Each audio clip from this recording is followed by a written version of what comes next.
বললে থানায় গিয়ে সব দোষ স্বীকার করবে। জান, স্যারেন্ডারি যখন করব তখন ভিলেন সেজে হিরো সেজেই করব। আমার নেক্সট ফিল্ম বরবাদের শুটিং করছি মুম্বাইতে, তো সেখান থেকে আজ আসা। শাকিব খানের প্রত্যেকটা ভিডিওই ইউটিউব ট্রেন্ডিং এ চলে গেছে শুধু দরদ সিনেমার কারণেই, এবং 1 ঘন্টার মধ্যে গান ইউটিউব ট্রেন্ডিং এ চলে এসেছে। ফাতেমা, আমি তুলু মিয়া, তোমাকে ভালোবাসি, বিয়ে করবে আমাকে? অগ্নিমা হালকাভাবে দিচ্ছে, কেসকে হালকাই নিতে হবে, না হলে কেস মাথায় চড়ে বসে। থ্রিলার গল্পের রহস্যজনক গল্প নিয়ে হাজির হয়েছেন অনন্য মামুন। ফাতেমা, তুমি ভুল বুঝতেছো। তবে অনন্য মামুনকে ছেড়ে এবার দরদ সিনেমার প্রচারের কাজে দর্শকরাও। This is not a normal case.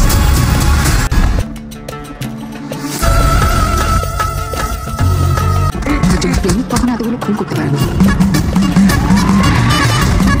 এই রহস্যময় ঘেরা গল্পে আসল ভিলেন কি, প্রেমিক নাকি প্রেমিকা? আমি তাহলে জিতেই গেলাম। তুমি আবার কাউকে খুন করতে যাও? তুমি আমি বিশ্বাস করতে চাও না কেন বলো তো? অন্যদিকে ট্রেন্ডিং এ আছে ট্রেইলার, হিন্দি গান এবং দরদ সিনেমার গানগুলো। প্রত্যেকটা গানই দরদ সিনেমার ট্রেন্ডিং এ চলে গিয়েছে ইউটিউবে। তবে বরবাদ সিনেমার শুটিং থেকে হাজির হয়েছিলেন মেগা স্টার শাকিব খান। তিনি বললেন, ইউটিউবে ট্রেন্ডিং এ আমাদের গানগুলো, এটা দেখে আমার অনেক ভালো লাগছে। অন্যদিকে মামুনকে প্রশংসায় ভাসিয়েছেন দর্শকরা। যদিও দরদ সিনেমার গান থেকে শুরু করে সবকিছুই দেরিতে এসেছে। আজকে থেকে দরদ সিনেমার প্রচারণা চলবে।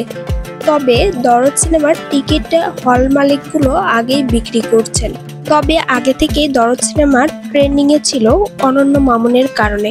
তিনি যদিও দেরি করে গানগুলো ছেড়েছেন, এখন বর্তমানে সম্পূর্ণ ট্রেন্ডিং এ আছেন অনন্য মামুন, দরদ সিনেমা এবং শাকিব খান।